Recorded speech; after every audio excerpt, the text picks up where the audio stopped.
G'day viewers, today I want to make a quick video about this. This is the radiator out of my 2014 Holden Cruze, and there's a design flaw. Big shocker, the Holden Cruze has a design flaw.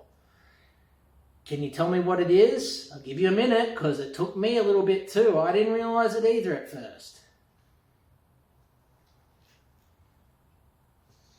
It's this. The upper and lower radiator hoses, these two things here, all right, they are placed poorly. So when you're filling this thing up with coolant, that's not the highest point.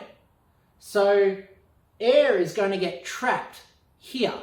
It gets trapped here, and if you don't know how to bleed it out properly, you're going to overheat your car and cause problems. So I didn't know this either.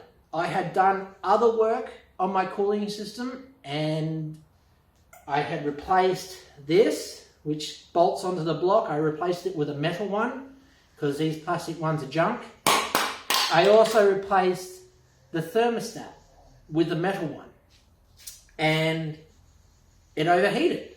It boiled over, it overheated, and I didn't know why. I was like, pretty sure I did everything right. The surge tank is the highest point, so if you know that information, the highest point of the cooling system should bleed all the air out of the system. But no, they had to trick you, because this right here is where you're supposed to bleed the air out of the cooling system. And I didn't know that. Now GM, they did release a service bulletin teaching their mechanics at Holden and at Chevy how to do it, but I don't even think some of them read that. So when it comes down to doing any cooling system work on your car and you are replenishing the coolant, you need to crack this open and bleed the air out until fluid comes out.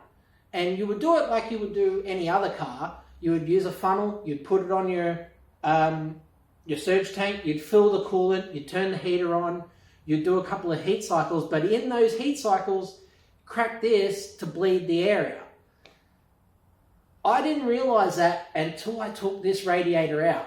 And I was like, that's suspicious. Because from what I've seen, they could have added the upper radiator hose connector here. They chose not to. And this leads me to believe that was intentionally done, because it is not in any car manufacturer's best interest to create a car that lasts 20, 30, 40, 50 years. They're not interested in that. They're interested in a car that will last just outside of warranty, and then it's your problem. So this is how you avoid that problem.